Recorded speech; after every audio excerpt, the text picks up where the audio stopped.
ನಂದಿ ಹೋಬಳಿ ಸಿಂಗಾಟೈನ ಕದ್ರನಹಳ್ಳಿ ಅಂತಕ್ಕಂಥ ಒಂದು ಗ್ರಾಮ. ಅಲ್ಲಿ ಸಂಪೂರ್ಣವಾಗಿ 100% SC ST ಇರ್ತಕ್ಕಂಥ ಒಂದು ಹಳ್ಳಿ.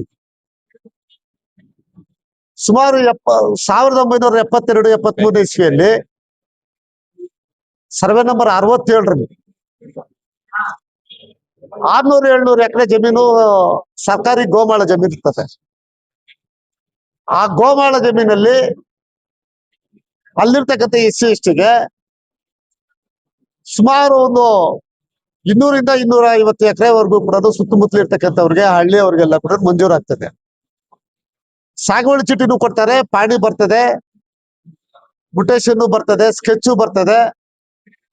ಆವತ್ತಿಂದ 72-73ರಿಂದ ಕೂಡ ಇವ್ರು ತಾತ ಮುತ್ತಾದ್ರ ಕಾಲದಿಂದ ಕೂಡ ಉಳುಮೆ ಮಾಡ್ಕೊಂಡು ಬರ್ತಾ ಇದ್ದಾರೆ. ಇವತ್ತಿಗೂ ಕೂಡ ಬರ್ತಾನೆ ಇದ್ದಾರೆ.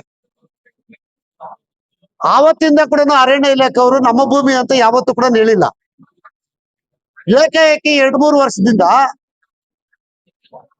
ಬಡವರು ಉಳುಮೆ ಮಾಡ್ತಾ ಇರ್ತಕ್ಕಂಥ ಭೂಮಿಗಳ ಮೇಲೆ ಅರಣ್ಯ ಇಲಾಖೆಯವರು ದೌರ್ಜನ್ಯವಾಗಿ ನೀವು ಉಳುಮೆ ಮಾಡಬಾರ್ದು, ಇದು ನಮ್ಮ ಇಲಾಖೆಗೆ ಸೇರಿರ್ತಕ್ಕಂಥ ಪ್ರಾಪರ್ಟಿ ಅಂತಕ್ಕಂಥದ್ದನ್ನ ಹೇಳಿ ನಿಲ್ಲಿಸಿರ್ತಕ್ಕಂಥದ್ದು ನಮ್ಮ ಕಣ್ಣು ಮುಂದೆ ಇದೆ. ಇದೇ ಬಡಪಾಯಿಗಳು ಯಾರು ರಕ್ಷಣೆಯಲ್ಲಿರ್ತಕ್ಕಂಥ ಬಡಪಾಯಿಗಳು ಯಾರಿದ್ದಾರೆ ಅವರೆಲ್ಲ ಹೋಗಿ ತಹಸೀಲ್ದಾರ್ ಅವ್ರ ಹತ್ರ ಒಂದು ಅರ್ಜಿ ಕೊಟ್ಟು ಮನವಿ ಮಾಡಿದ್ದಾರೆ. ಏನಂತ, ಇದು ನಮ್ಮ ಕಂದಾಯ ಇಲಾಖೆಗೆ ತಾವು ಸಾಗುವಳಿ ಚೀಟಿ ಕೊಟ್ಟಿದ್ರಿ, ಪಾಣಿ ಬಂದಿದೆ, ಮುಟೇಶನ್ ಬಂದಿದೆ, ಸ್ಕೆಚ್ ಆಗಿದೆ, ನೀವೆಲ್ಲ ಕೂಡ ನಮ್ಮ ಪರವಾಗಿ ನಿಂತ್ಕೋಬೇಕು. ನಾವು ಪ್ರತಿ ವರ್ಷ ಕಂದಾಯನು ಕೂಡ ಕಟ್ಕೊಂಡ್ ಬರ್ತಾ ಇದೀವಿ. ಅರಣ್ಯ ಇಲಾಖೆ ಅವರು ಉದ್ದೇಶಪೂರ್ವಕವಾಗಿ ತೊಂದರೆ ಮಾಡ್ತಾ ಇದ್ದಾರೆ ಅಂತ ಹೇಳಿದ್ರೆ, ಈಗಿರ್ತಕ್ಕಂಥ ಚಿಕ್ಕಬಳ್ಳಾಪುರ ತಹಸೀಲ್ದಾರ್ ಅವರು ಬೇಜವಾಬ್ದಾರಿಯಿಂದ ಇದು ನಮ್ಮ ಇಲಾಖೆಗೆ ಸಂಬಂಧಪಟ್ಟಿದ್ದ ಸಮಸ್ಯೆ ಅಲ್ಲ, ಇದು ನೀವು ಅರಣ್ಯ ಇಲಾಖೆ ಅವ್ರನ್ನ ಹೋಗಿ ಕೇಳ್ಕೊಳ್ಳಿ ಅಂತ ಹೇಳ್ತಾರೆ. ಪಾಣಿ ಇರೋದು ಕಂದಾಯ ಇಲಾಖೆಗೆ ಸಂಬಂಧಪಟ್ಟಂಗೆ, ಮಾಲೀಕರು ಎಲ್ಲ ಕೂಡ ಇವರೇ ಮಾಲೀಕರು. ನಮ್ಮ ಭೂಮಿ ನಾವು ಕೊಟ್ಟಿರ್ತಕ್ಕಂಥ ಸಾಗುವಳಿ ಚೀಟಿ, ನಮ್ಮ ಸ್ಕೆಚ್ ಇದು, ನಾವು ದುರಸ್ತಿ ಮಾಡಿರ್ತಕ್ಕಂಥದ್ದು ಹೇಳ್ಕೊಳಕ್ಕೆ ತಾಕತ್ ಇಲ್ದಿರ್ತಕ್ಕಂಥ ತಹಸೀಲ್ದಾರು ಯಾಕೆ ಇಲ್ಲಿ ಕೆಲಸ ಮಾಡ್ಬೇಕು?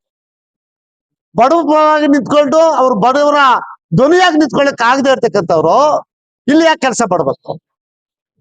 ಇವತ್ತು ನಾವೆಲ್ಲ ಕೂಡ ನೋಡ್ತಾ ಇದ್ದೀವಿ, ಚಿಕ್ಕಬಳ್ಳಾಪುರ ತಹಸೀಲ್ದಾರ್ ಅವರು ಇಡೀ ದೌರ್ಜನ್ಯವಾಗಿ ಏನು ಅರಣ್ಯ ಇಲಾಖೆ ಅಂತಕ್ಕಂಥದ್ದ ಉದ್ದೇಶಪೂರ್ವಕವಾಗಿ ಅರಣ್ಯ ಇಲಾಖೆ ಅವ್ರಿಗೆ ತೊಂದರೆ ಕೊಡ್ತಾ ಇದ್ದಾರೆ.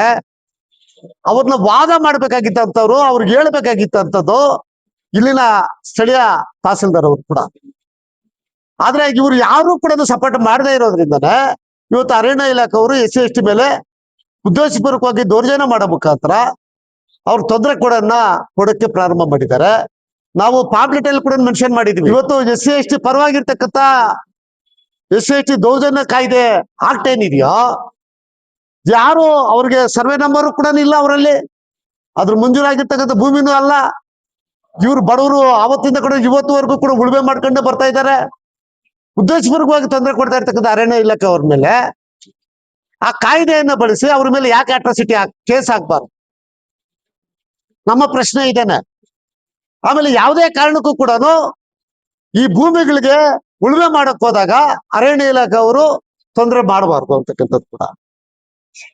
ದಿಕ್ಕಿಲ್ದಿರ್ತಕ್ಕಂಥ ಈ ಸಮುದಾಯಗಳಿಗೆ ನ್ಯಾಯವನ್ನ ಕೊಡಬೇಕು ಅನ್ನೋ ದೃಷ್ಟಿಯಿಂದನೇ ಇವತ್ತು ಕರ್ನಾಟಕ ರಾಜ್ಯದಲ್ಲಿ ತನ್ನದೇ ಆದಂತ ರೀತಿಯಲ್ಲಿ ಉಳುವವನೇ ಭೂಮಿ ಒಡೆಯ ಅಂತಕ್ಕಂಥದ್ದು ದೇವರಾಜ ಅರಸು ಅವರ ಕಾಲದಲ್ಲಿ ಒಂದು ಕಾಯ್ದೆಯನ್ನ ತಂದ್ರು.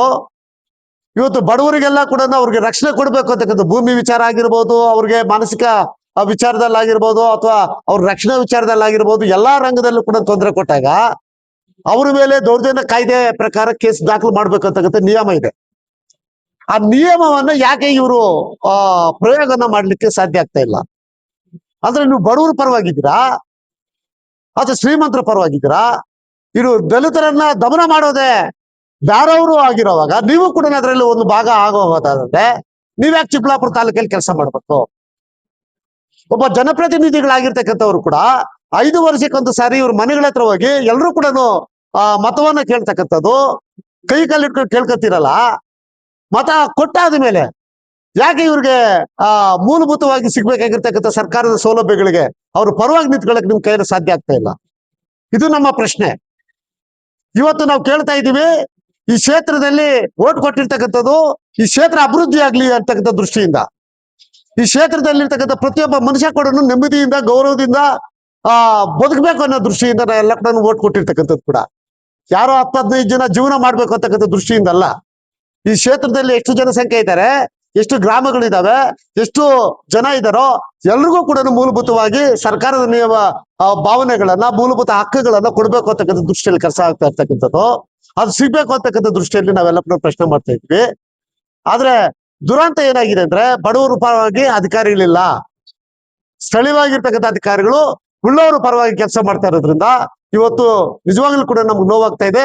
ಅದನ್ನ ಖಂಡಿಸಿ ನಾವೆಲ್ಲ ಕೂಡ 15ನೇ ತಾರೀಕು ಸೋಮವಾರ ಸಿಂಗಾಟಕದ್ರನಹಳ್ಳಿಯಿಂದ ಇಡೀ ಕುಟುಂಬಗಳ ಸಮೇತ DSS ಮತ್ತು ಎಲ್ಲಾ ಕಾರ್ಯಕರ್ತರು ಕೂಡ ಅವರು ಬೆಂಬಲವಾಗಿ ನಿಂತ್ಕೊಂಡು ಕಾಲ್ನಡಿಗೆ ಜಾಥವನ್ನ ಫಾರೆಸ್ಟ್ ಇಲಾಖೆ DFO ಆಫೀಸ್ ಮುಂದೆನೆ ನಾವೆಲ್ಲ ಕೂಡ ಅನಿರ್ದಿಷ್ಟ ಕಾಲ ಧರಣಿ ಕಾರ್ಯಕ್ರಮ ಮಾಡ್ತಾ ಇದೀವಿ.